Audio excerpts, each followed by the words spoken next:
it's Nicole, and what we're going to cook today are chocolate chip waffles. Now, these are my daughter's favorite thing. She says they taste just like chocolate chip cookies, and she is my critic, so if they were not good, trust me, she would tell me. So what we're going to start off with is I'm going to tell you the recipe, and then we'll get started.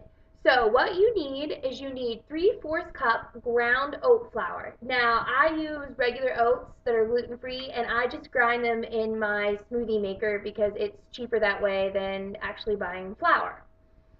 Then you need a 1/2 cup of brown rice flour, 1 teaspoon of baking soda, a 1/4 teaspoon of salt, 1 teaspoon of sugar, and I don't use any refined sugar. I have found that coconut palm sugar works just as good, and it's very flavorful. 1/4 teaspoon of molasses, 1 egg, 1/2 teaspoon of vanilla, 1 tablespoon of melted butter, and yes, use butter, don't use margarine because that's just so not good at all. Butter is okay to use. A 1/4 of a cup to 1/8 of a cup of mini chips. It depends on how chocolatey you like yours. I usually go with 1/8 of a cup. And a 1/2 cup of almond milk. Sometimes I have to add more. It just depends on how thick it is or how thin you want it, because when you cook gluten-free, a lot of times the flours that you use, you need more liquid for them. So let's get started. So what we're going to do first is we're going to put all the dry ingredients together in a bowl and whisk them together to get them all mixed. So this right here is my oat flour. This right here is my rice flour. And then in here I have my salt, my baking soda, and my palm sugar. And then we'll just whisk it together, get it mixed. All right. Now, what I have in here, for the sake of camera, is my 1 egg and my vanilla already mixed together and slightly beaten. So we're going to pour that in and make a mess at the same time. And then this is my melted butter and my molasses, and we're going to pour it in. The molasses is what gives it the chocolate chip cookie flavor.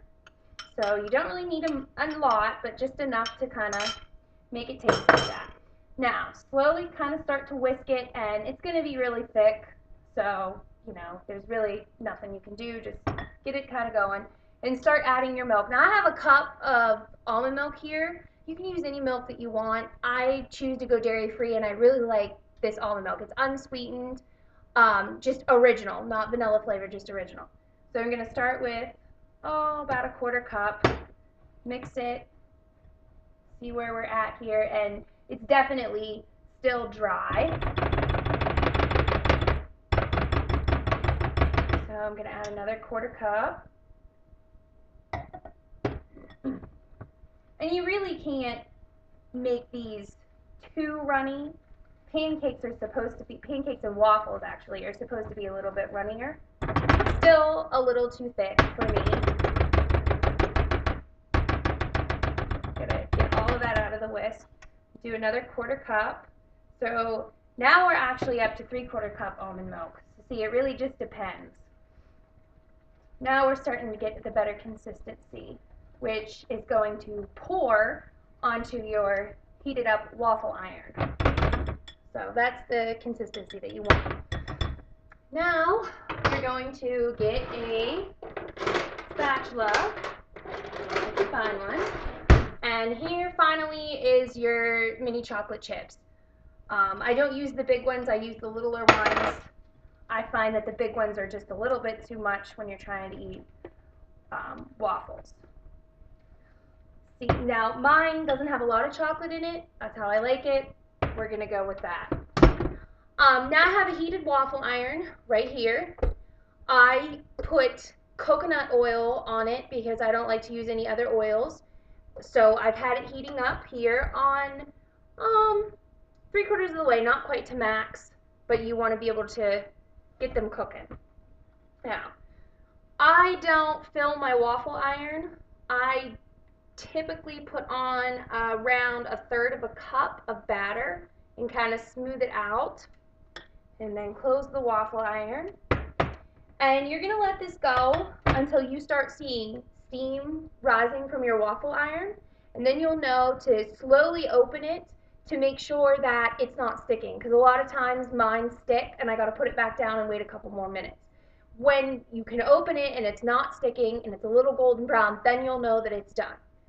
So we're going to wait for that. And the size that I make for my waffles, this batter usually makes about 5 or 6, depending on how big or how little you want to go. What I'm going to top it with is I like to top it with 100% maple syrup. I really like it, but you can also top it with honey. So now we're going to check and see if our waffles are done yet, because I'm starting to get some steam coming up. And they are. So we're going to go ahead here and get a plate. Now, I'm going to put some more batter on here before I show you. Keep them going. Now, this is the finished product. And it looks like a chocolate chip cookie. And it tastes like a chocolate chip cookie. So I'm going to go ahead and I'm going to use the maple syrup to put on top of it. Just a little bit. You don't want to do too much or it takes away from the flavor. And yeah, the maple syrup is going to stick into it. And for a taste test, here's what they look like. Super good. Probably hot. I'm probably going to burn my mouth. So good. And they're even a little bit crispy. So, honestly, who would have thought you could have chocolate chip cookies for breakfast and be gluten-free and actually be healthy? So, I hope you like this. I hope you try it. Please give me some feedback. Let me know what you think. And that's it. Super easy, super good, super nutritious. See ya!